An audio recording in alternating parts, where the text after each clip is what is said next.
News, सच जरूरी है।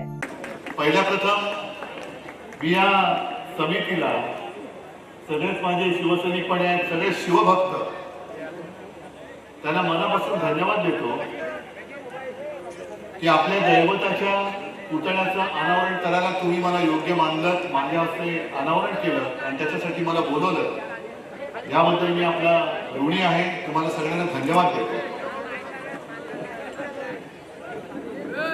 अजूनही तसं म्हटलं तर निवडणुकीचं वातावरण काही तापलेलं नाहीये। मुंबईमध्ये मला काही जण म्हणतात की अजून काय पेटत नाही हो। म्हटलं जरा थांबावं, जेव्हा पेटेल ना तेव्हा भिजवायला वेळ लागेल, म्हणून जरा धीराने पेटू द्या। फटाके फोडायला दिवाळी बाकी आहे। मी भाषणाला सुरुवात करण्यापूर्वी रामटेककरांचं अभिनंदन करतोय, त्यांना लाख लाख धन्यवाद देतोय। तर तो चोर आहे पण तो माझ्याकडे आला की साधुसंत झाला। ही कुठली तुमचं हिंदुत्व कुठलं? हे हिंदुत्व मला मान्य नाही। हे भाजपचं जे हिंदुत्व नाही, हे खोटांड आहे। आणि हा भले जरी रामटेक मतदारसंघ असला तरी नागपूर आहे। नागपूर म्हणजे संघाचं मुख्यालय। या नागपूर मधलाच मी संघाच्या मोहनजींना विचारू इच्छितो की मोहनजी, आम्ही तुम्हाला हवे ते लोक भाग सोडा, पण ज्या पद्धतीने आज भाजप त्यांचं हिंदुत्व म्हणून फेफायात करताय ते हिंदुत्व तुम्हाला मान्य आहे का? सगळे जे आयात करतायत, भ्रष्टाचारी घेत आहेत, गुंड घेत आहेत, कुंड घेत आहेत, ही तुमची भाजपाची संकल्पना आहे, ही तुमची हिंदुत्वाची संकल्पना आहे। जर सांगून टाका म्हटलं, कारण काय झालेलं हा विदर्भ आहे। या विदर्भामध्ये संत्रा आणि कापूस, शेतकऱ्याची हालत विचारूच नाही। एक तर संत्र्याला आता बांगलादेशाने आयात दर वाढवलेला आहे आणि आयात शुल्क, म्हणून इकडे संत्र्याचे कोण शेतकरी असतील त्याला विचारतो तुमची हालत कशी झाली आता? बेकार, बरोबर ना? कापूसवाले कोण आहेत का? कापूसची हालत कशी आहे? आणि आता भाजपची हालत कशी झाली माहितीये का तुम्हाला? कारण संत्र्याला तो एक डिंक्या रोग येतो ना, कुठे पोखरतो? फळाला।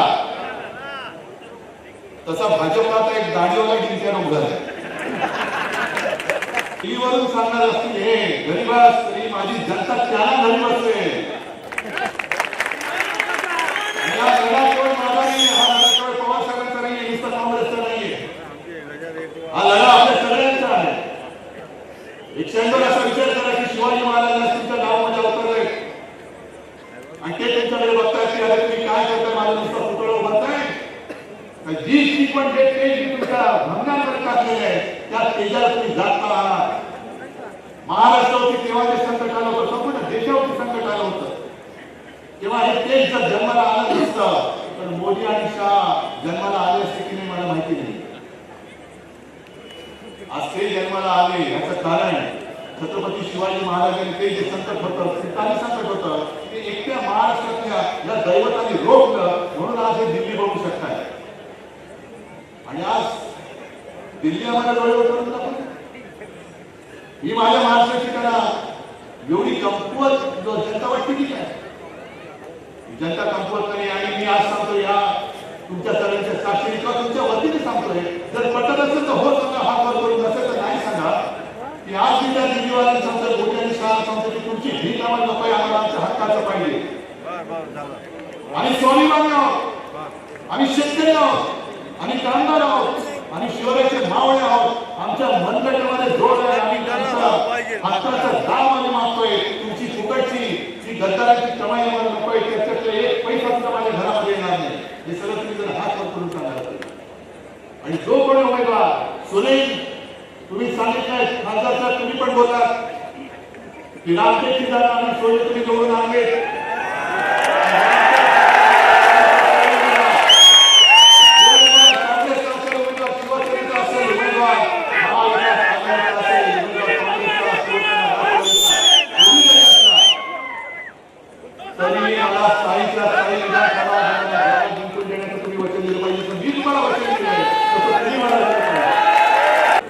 आचार्य राजे श्री छत्रपती शिवाजी महाराज